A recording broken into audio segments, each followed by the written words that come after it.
Salam damai sejahtera saudara-saudariku terkasih dalam Kristus Yesus. Ada pertanyaan, apa orang Katolik menyembah patung? Kalau tidak, mengapa dalam gereja Katolik ada begitu banyak patung? Sementara ada yang menabuhkannya. Bahkan kita pernah dengar bahwa di suatu tempat konon ada patung-patung yang bersejarah dihancurkan hanya karena dianggap sebagai berhala. Mengapa patung ditabuhkan? Mari kita pelajari dengan teliti beberapa ayat di kitab suci mengenai patung yang sering dikutip sebagai dasar keberatan. Namun, sebelum kita berbicara lebih lanjut, mungkin perlu kita sadari terlebih dahulu bahwa dalam membaca kitab suci, kita perlu memahami konteksnya. Apa maksud dari ayat tersebut? Kenapa dia ditulis? Untuk apa? Dan ditujukan kepada siapa? Serta bagaimana kondisi saat itu? Bila tidak, kita akan terjebak sendiri, bahkan bisa dianggap hanya sebagai tukang comot atau tukang kutip. Pertama kita lihat dari Keluaran 20 ayat 4, kemudian diulang pada Ulangan 5 ayat 8. Jangan membuat bagimu patung yang menyerupai apapun yang ada di atas, di langit di atas, atau yang ada di bumi di bawah, dan yang ada di dalam air di bawah bumi. Kemudian Imamat 26 ayat 1 mengatakan, janganlah kamu membuat berhala bagimu, dan patung atau tugu berhala janganlah kau dirikan bagimu. Juga batu berukir janganlah kamu tempatkan di negerimu untuk sujud menyembah kepadanya, sebab akulah Tuhan Allahmu. Kemudian Ulangan 4 ayat 16 mengatakan, supaya jangan kamu berlaku busuk dengan membuat bagimu patung yang menyerupai berhala apapun yang berbentuk laki-laki atau perempuan. Kemudian Ulangan 4 ayat 23 mengatakan, hati-hatilah supaya jangan kamu melupakan perjanjian Tuhan Allahmu yang telah diikatnya dengan kamu, dan membuat bagimu patung yang menyerupai apapun yang oleh Tuhan Allahmu dilarang kau perbuat.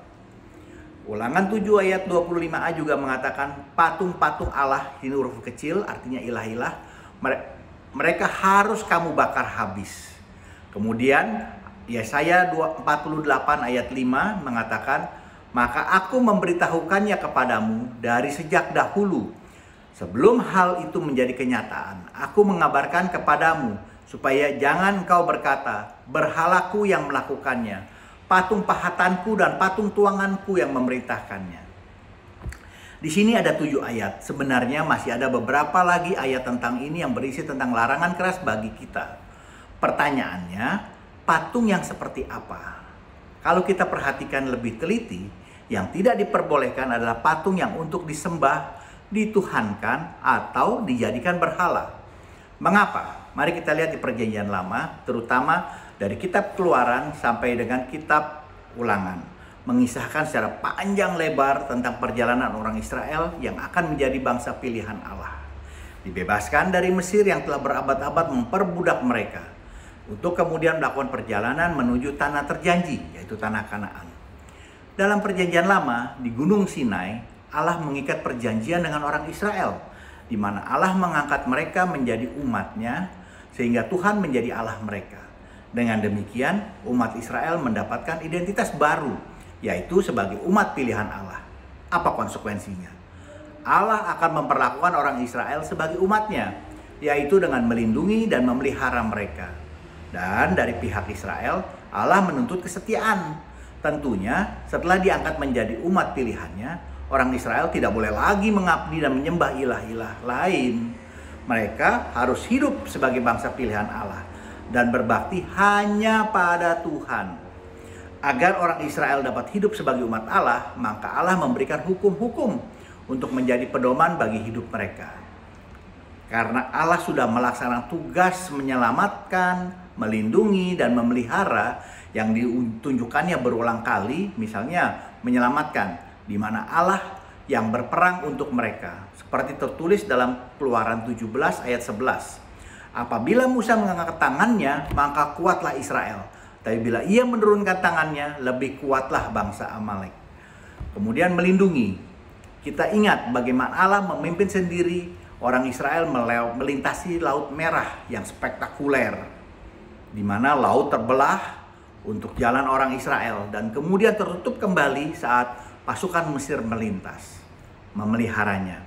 Dengan memberi makan mana dan burung puyuh di padang pasir yang terkenal gersang dan tidak ada apa-apanya.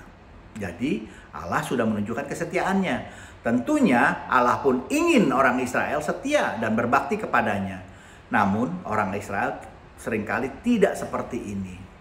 Keluaran 23 menceritakan bahwa baru saja Musa naik ke Gunung Sinai untuk menerima 2 batu loh, mereka sudah membuat patung lembu emas dan menyembahnya. Hal ini bukan terjadi hanya sekali, dan inilah yang membuat Allah murka. Maka Israel dikatakan sebagai bangsa yang tegar tengkuk, seperti tertulis dalam Keluaran 32 ayat 9. Dalam konteks seperti inilah maka ayat-ayat tersebut ditulis agar orang Israel tidak menyembah ilah-ilah lain yang buatan tangan manusia. Makanya keluar larangan untuk membuat patung untuk disembah atau sebagai berhala. Hal ini tentunya akan menjadi kekejian bagi Allah. Sekarang kita dapat mengerti bukan? Konteks patung tidak boleh dibuat, bahkan kalau perlu harus dibakar dan dimusnahkan seperti katakan dalam Ulangan 7 ayat 25a. Itu berlaku untuk kondisi seperti apa? Kemudian pertanyaannya, apakah umat Katolik menyembah patung? Jawabannya singkat, tidak. Umat Katolik tidak menyembah patung. Tapi kalau tidak, kenapa di gereja Katolik banyak sekali patung? Bahkan ada patung Yesus, patung Maria, patung para santo dan santa. Bahkan ada salib yang lengkap dengan korpusnya. Sebenarnya salib baik dengan korpus maupun tanpa korpus sudah merupakan patung. Bila kita hanya mencomot ayat Keluaran 20 ayat 4 atau Ulangan 5 ayat 8. Jangan membuat bagimu patung yang menyerupai apapun. Jadi menyerupai salib pun sebetulnya tidak boleh. Namun kita telah sepakat bukan kalau kita bukan tukang comot atau tukang kutip. Sekarang kita memiliki patung hanya sebagai sarana untuk memudahkan kita berdoa. Misalnya saat saya berdoa di depan salib yang ada korpusnya, saya akan merasa lebih kusuk karena saya merasa seolah-olah saya berada di depan Yesus dan kemudian saya dapat menyadari betapa besar cintanya kepada saya dan Anda. Dengan penderitaan dan kematiannya, Dia telah menebus dosa saya dan dosa Anda dengan hidupnya sendiri, sehingga memberi saya dan Anda kehidupan kekal. Apakah semua itu maka patung bisa disebut sebagai Tuhan? Tentu tidak. Apakah Yesus dapat digantungkan dengan patung? Tentu juga tidak. Sama halnya saat saya melihat video klip lagu-lagu rohani dengan gambar-gambar yang membuat saya merasa lebih merasakan dan meresapi lagu tersebut, saya lebih terbantu untuk terbawa lebih dalam meresapi dalam suasana doa. Bagaimana dengan Anda?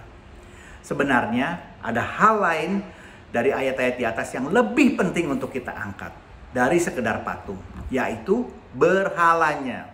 Yang perlu kita cermati adalah patung-patung atau berhala-berhala yang ada dalam hati kita, tepatnya yang berada di kantong kita atau di rekening-rekening bank kita. Di mana banyak orang yang menomorsatukan uang, bukan Allah. Di mana banyak orang lebih mengandalkan kekayaannya dan uangnya daripada mengandalkan Tuhan. Bahkan sampai ada orang yang demi uang mengorbankan agamanya, kehormatannya, bahkan keluarganya, juga kesehatannya. Bisa juga masa mudanya. Bahkan boleh dikatakan mengorbankan segalanya demi berhala yang ada di kantongnya. Banyak juga orang yang, jual agama demi uang, bahkan demi kekuasaan. Menurut saya, hal ini yang lebih perlu kita dicermati daripada sekedar patung-patung yang merupakan karya seni yang indah, bahkan bisa membawa kita lebih kusuk dalam suasana doa. Semoga kisah dari kitab-kitab Taurat di atas dapat menjadi bahan refleksi kita untuk tidak memberhalakan patung, uang, maupun kekayaan kita, dan dapat menyikapi segala macam berhala dengan bijak. Amin. Tuhan Yesus memberkati.